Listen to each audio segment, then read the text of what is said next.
The concept of a black swan event uh, came from an author named Nassim Taleb, and that's a conversation fairly relevant and talked about recently because of the coronavirus and the spread of the global pandemic. Three characteristics of black swan, according to Taleb, were extreme rarity of the event, the extreme and severe global impact of the event, and then something that he called retrospective predictability. Those three characteristics. But the coronavirus maybe wasn't a black swan event because actually it was very predictable. In fact, if you read anything in journals or social sciences over the last 5 or 6, 7 years, you almost certainly came across an article that ranked the top 5 or 6 global risks, and the pandemic was almost always up there in the top 3. So it was predictable. We knew that it was going to happen at some point, and it finally caught up with us.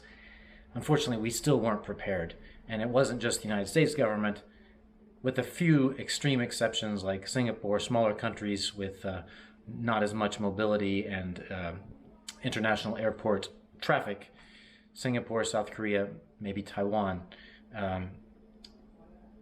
People just weren't prepared. So I've been thinking about these topics a lot lately. By the way, how's everybody doing? I hope you're keeping your distance and also staying healthy. These are crazy times, but it's also a good time for reflecting on things I have been reading over these last 3 or 4 weeks in semi-isolation. By the way, what have I been reading? Some good books that I could recommend for the Japanophiles out there. I've been reading Speed Tribes, Days and Nights with Japan's Next Generation. It's an old book from the 90s about the underbelly of Japan. Great book. What else? The highly recommended first in a trilogy called Sapiens, A Brief History of Mankind. A kind of lighter reading. Actually, it's just started it. Very good, very good. Sapiens.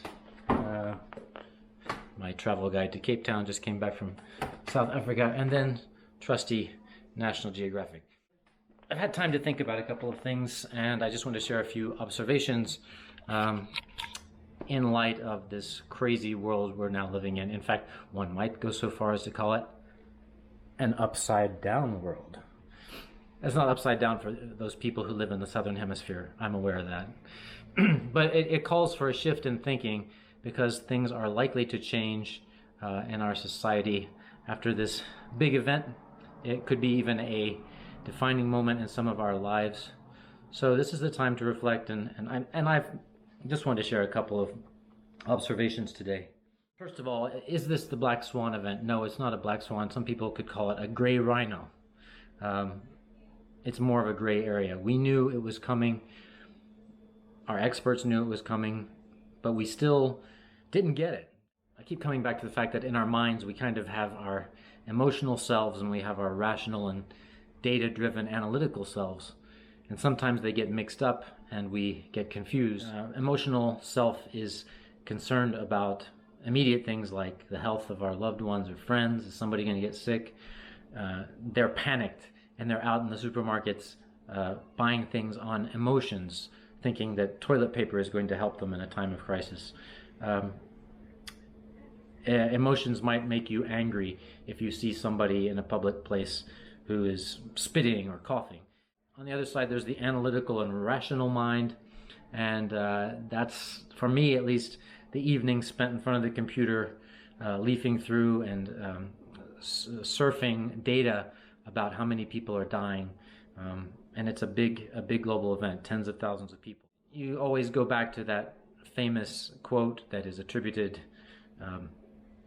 to the old Soviet leader, the infamous Soviet leader Joseph Stalin, where he apparently during the early 1930s famine in Ukraine was having a meeting and called upon one of his minions to report on the crisis in Ukraine, and then interrupted him by saying, "One man who goes hungry and dies is a tragedy.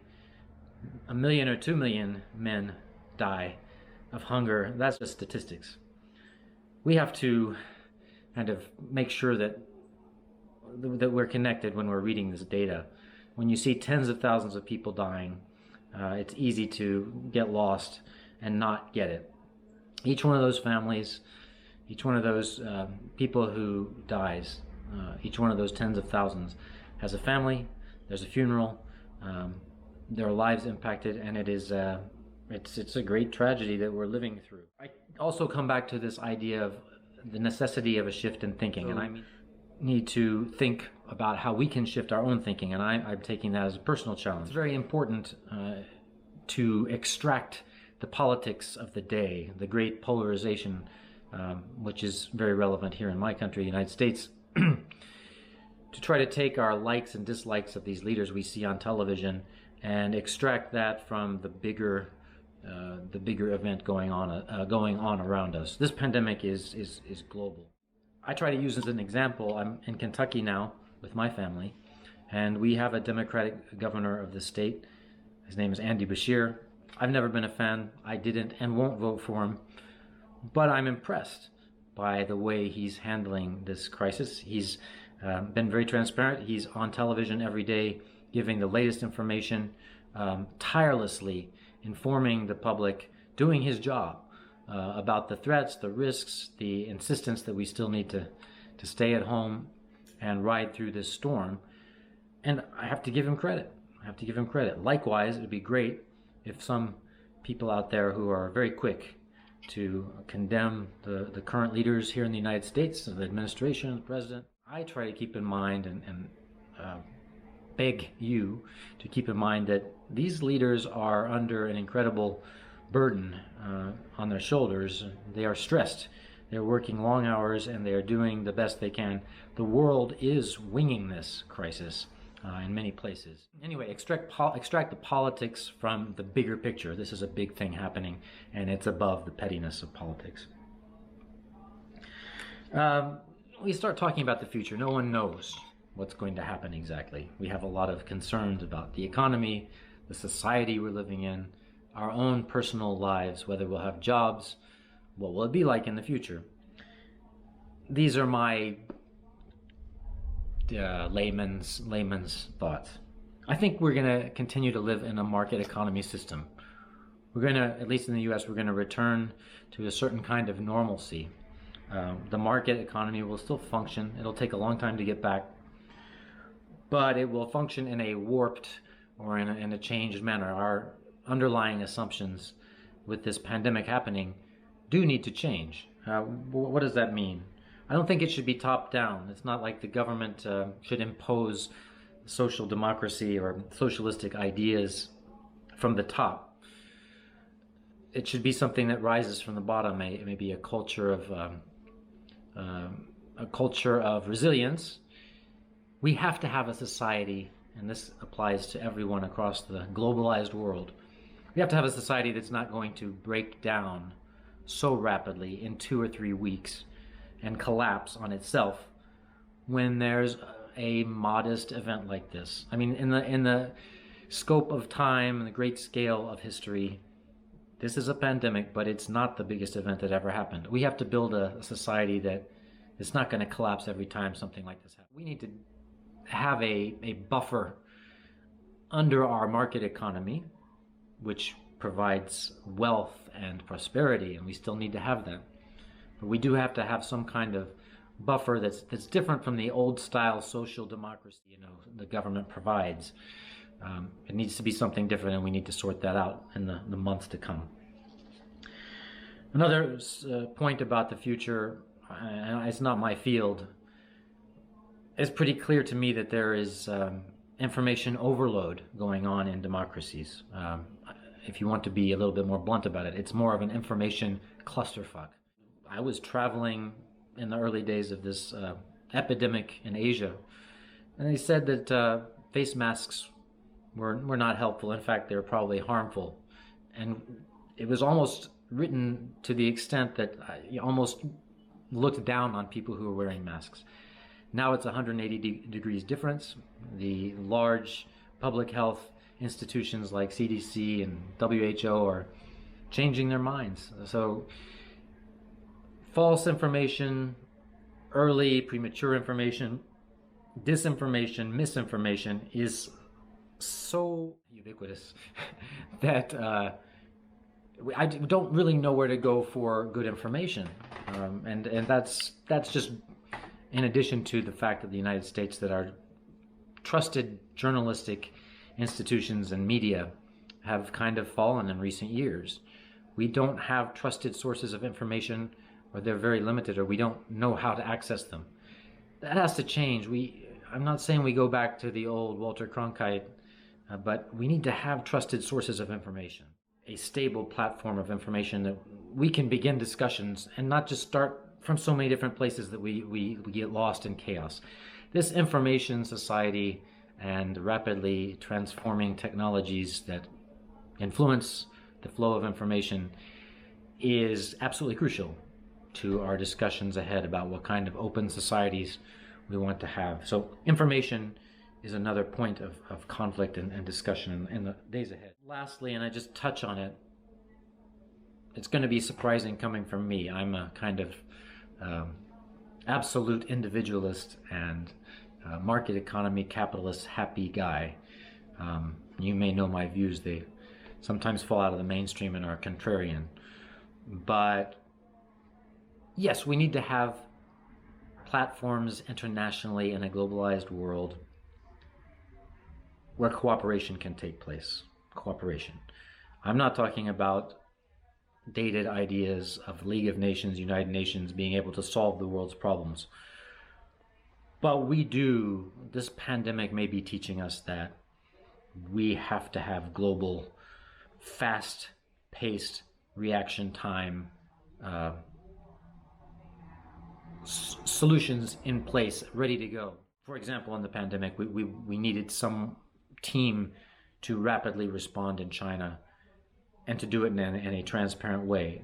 There are problems on all sides why this didn't happen, because of closed information and authoritarian rules in China, and just a lack of organization and competence perhaps in international organizations, and absolute ignorance and negligence by those of us in the West who didn't get it and didn't see it coming fast enough, even though we've been warned. China and the United States are absolutely crucial in this, although the entire world is important. But it's no longer like happy globalization of the 90s, where we've taken all the wonderful fruit and reaped prosperity in many nations. There's other sides of globalization that this contagion has illuminated for us. We have to be ready to respond with a new paradigm of cooperation, and that's coming from me, a conservative Republican in the United States. It needs to happen. Those are just a few observations. On a personal note, I want to use this as a time to reflect and open my mind. And not that it wasn't open before, but allow a shift in thinking. And I hope everyone can do that. That also connects to the extracting politics from the moment.